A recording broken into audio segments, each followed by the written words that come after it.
మీ మోకాల నొప్పులకు ఎటువంటి సర్జరీ లేకుండా ఎపియాన్ పెయిన్ క్లినిక్ అందిస్తున్న అత్యాధునిక చికిత్స. నమస్తే, వెల్కమ్ టు సుమన్ టీవీ. ప్రస్తుతం మనతో పాటు ప్రముఖ వైద్యులు డాక్టర్ కిరణ్ గంగా ఉన్నారు, వారితో మాట్లాడదాం. హలో డాక్టర్ గారు, నమస్తే. సార్, మరి ముఖ్యంగా డయాబెటీస్ ఉన్న వాళ్ళకి అరికాళ్ళు సార్ చాలా గట్టిగా, అసలు ఇంకా దేని మీద కాలు పెడుతున్నారో కూడా తెలియని పరిస్థితుల్లో ఉండిపోతారు. చాలా గట్టిగా అయిపోతూ ఉంటాయి.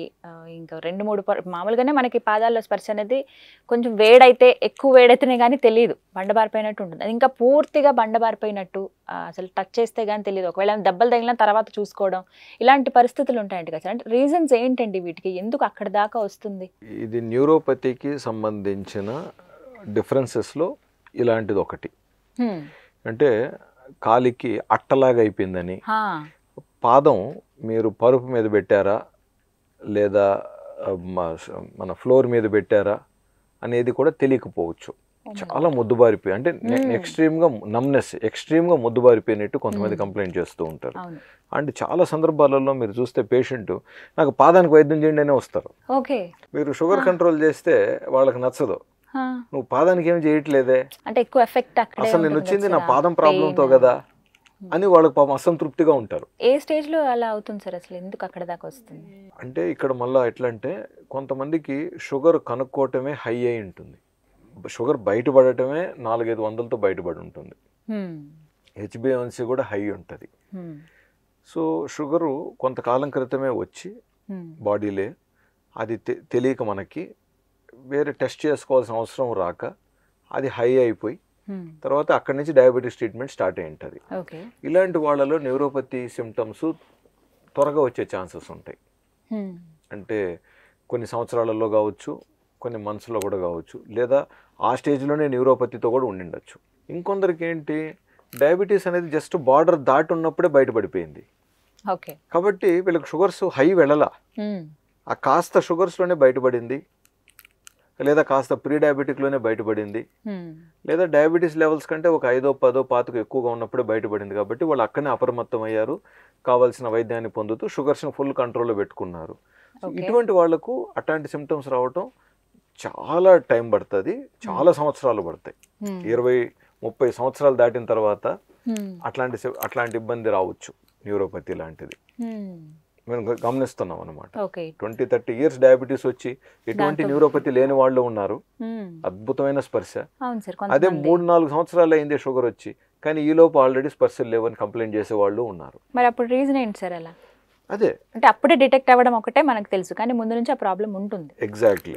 సో అదే హై షుగర్స్ వెళ్ళిపోయి డిటెక్ట్ అయిన వాళ్ళు ఇంకా ఎక్కువగా అప్రమత్తంగా ఉండాలంటున్నా. మరి అయితే సార్, నార్మల్గా అసలు ఎటువంటి డయాబెటీస్ అనేది లేని వాళ్ళల్లో కూడా ఈ సమస్య చూస్తూ ఉంటాం. కొంతమంది ఆ కంప్లైంట్ ఇస్తూ ఉంటారు కదా, సో మరి వాళ్ళకి ఎందుకు వస్తుంది సార్? ఇది కంప్లీట్గా వేరే స్టోరీ అవుతుంది అప్పుడు. అంటే వీళ్ళకి న్యూరోపతికి కారణం ముఖ్యంగా విటమిన్ బి డెఫిషియన్సీ కానీ, ఎక్కువగా సెడెంటరీ లైఫ్, అంటే బాడీ ఒక్క తినటానికో టాయిలెట్కో తప్ప వీళ్ళు ఇంకా అదే పనిగా కూర్చొని వర్క్ చేయటం, సంథింగ్ ఏదన్నా ఎక్కువ కాలం, అండ్ ఎటువంటి ఫిజికల్ యాక్టివిటీస్ సరిగ్గా లేక, అండ్ మాల్ నరిష్డ్ ముఖ్యంగా, అంటే ఒకేలాంటి డైట్స్ తీసుకుంటూ.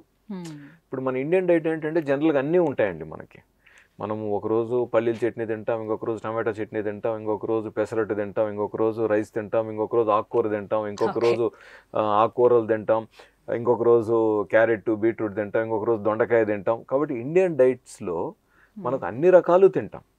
ఇంకా నాన్ వెజ్ తినేవాళ్ళు వీక్లీ 1-2 నాన్ వెజ్ తింటారు. కాబట్టి ఇక్కడ ఇండియాలో అంత షుగర్ లేని వాళ్ళలో ఇలాంటి సమస్యలు ఎక్కడో రేర్గా కనపడతాయి.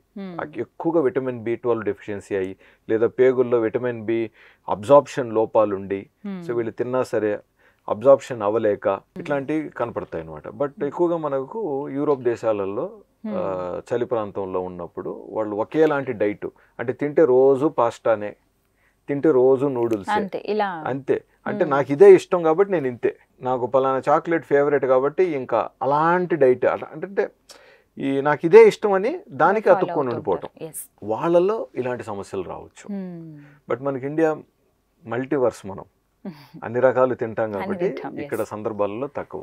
కానీ ఇండియాలో కూడా ఈ మధ్య కాలంలో ఒకేలాంటి డైట్ పాటించే వాళ్ళు కొంత కనపడుతున్నారు. సో ఇక్కడ మళ్ళీ ఛాన్సెస్ ఉంటాయి. ఇప్పుడు ఉదాహరణకి మీరు మన చిరుధాన్యాలు కావచ్చు, ఓట్స్ కావచ్చు, మనం కూడా చాలా సందర్భాల్లో మంచిదనే చెప్పాం.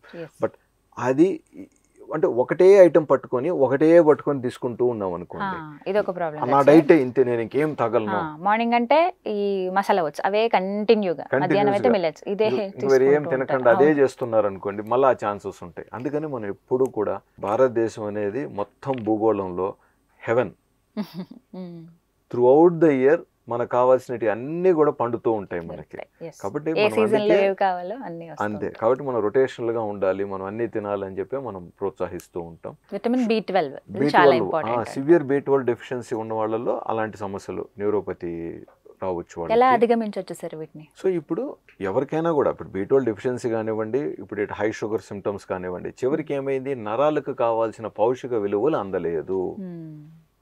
ఇంకొకటి ఏంటంటే కొన్ని కండిషన్స్ నర్వ్స్ డ్యామేజ్ అవుతాయండి, అది వేరే, అది మనకి ఇక్కడ కన్సర్న్ కాదు. నర్వ్ ఎండింగ్స్, నర్వ్ కనెక్టివిటీ, అవి కొన్ని కారణాల వల్ల వేరే న్యూరోపతీస్ ఉంటాయి, అవి వేరే, చాలా రేర్ అనమాట అవి. బట్ కామన్గా మనము ఇప్పుడు ఈ కంప్లైంట్ ఎత్తే వాళ్ళల్లో 100లో 90 మంది డయాబెటీస్ ఉన్న వాళ్ళే ఉంటారు. కాబట్టి మనం వాటి గురించి ఎక్కువగా చూస్తూ ఉంటాం. సో షుగర్స్ కంట్రోల్లో పెట్టుకోవడం చాలా ఇంపార్టెంట్. ప్లస్ డయాబెటీస్ పేషెంట్స్ కొంత విటమిన్ సప్లిమెంట్స్ వాళ్ళ డాక్టర్ చెప్పినట్టుగా తీసుకోవటం కూడా కొంత ఇంపార్టెంట్. తర్వాత మేము కొన్ని షుగర్కి మెడిసిన్స్ ఇస్తూ ఉంటాం కాబట్టి కొన్ని సందర్భాలలో ఆ ట్యాబ్లెట్ విటమిన్ B12 అబ్జార్ప్షన్ని కొంచెం డిస్టర్బ్ చేయొచ్చు. దాని సైడ్ ఎఫెక్ట్గా భావించాల్సిన అవసరం లేదు, డిస్టర్బ్ చేయొచ్చు. కాబట్టి కొంచెం ఎక్స్ట్రా B కాంప్లెక్స్ ఉన్నప్పుడు అబ్జార్ప్షన్ బెటర్గా ఉంటుంది. సో అది కాస్త ప్లస్ మళ్ళీ మనం కదలిక తక్కువ ఉన్నప్పుడు కూడా బ్లడ్ ప్రవాహం పాదాలకు సరిగ్గా అందదు, కాబట్టి అక్కడ నరాల పౌష్టికాల విలువలు అక్కడ అందవు, కాబట్టి మళ్ళీ న్యూరోపతి స్టార్ట్ అవుతుందని అది చెప్తూ ఉంటాం. సో ఫైనల్గా షుగర్ ఎక్కువ ఉన్నట్లయితే షుగర్ని ప్రాపర్గా కంట్రోల్ చేసుకోవటం, రెండోది పాదాలకు కంపల్సరీగా మంచి ఎక్సర్సైజ్ చేయటం. సో ఆల్రెడీ స్పర్శ తగ్గింది కాబట్టి ఏదైనా కొత్త ప్లేసెస్కి వెళ్తున్నప్పుడు జాగ్రత్త తీసుకోవటం, పాదాలు రక్షణ, సాక్స్ కానివ్వండి, షూస్ కానివ్వండి పద్ధతిగా వేసుకోవటం, దెబ్బ తగలకుండా చూసుకోవటం చాలా ఇంపార్టెంట్. అండ్ ఫైనలీ రెగ్యులర్గా పాదాలని ఎక్సర్సైజ్ చేస్తూనే ఉండాలి. మసాజ్ కానీ, రెగ్యులర్ ఎక్సర్సైజ్ కానీ, ఫుడ్ కేర్ కానీ ప్రాపర్గా చేస్తూ వాటిని ఇగ్నోర్ చేయకూడదు. అండ్ చాలా మందిలో మళ్ళీ కొంచెం బెటర్ అవుతుంది, సిమ్టమ్స్ బాగా తగ్గిపోయి చాలా కంఫర్టబుల్గా ఫీల్ అవుతారు. కొంతమందిలో చాలా ఆలస్యం అవుతుంది. ఈ ఆలస్యం అవుతున్న వాళ్ళలో నిరుత్సాహం చెందకుండా ఆ షుగర్స్ని కంట్రోల్లోనే పట్టుదలగా అలాగే మెయింటైన్ చేస్తూ మీరు బాగుండాలి. రెండోది ఏంటంటే, అది నాకు ఎలాగో రాదు కదా, డాక్టర్ ఎన్నిసార్లు వెళ్ళినా B కాంప్లెక్స్ ఇంజెక్షన్లే పెడుతున్నారు, లేదా మంటలకు మందులు ఇస్తున్నారు, ఆ మంటల వల్ల మాకు కొన్నిసార్లు మత్తుగా ఉంటుంది, ఇంక ఇంతేనా, అయితే అయింది ఏదో ఒకట్లే అని చెప్పేసి షుగర్స్ పెంచడం మళ్ళీ రైట్ కాదు. ఈ సమస్య ఇంకా పైకి వస్తుంది, ఇంకా పెరుగుతూ పోతుంది. తగ్గించే ప్రయత్నం అయితే చేయాలి, అది మన చేతుల్లోనే ఉంటుంది. ఈ రోజు పాదాల్లో ఉంది, రేపు చేతులు కూడా స్టార్ట్ అవుతుంది. చేతులు స్టార్ట్ అయిందంటే అది ఇంకా కూడా మన పనులు కూడా చేసుకోలేము మనం.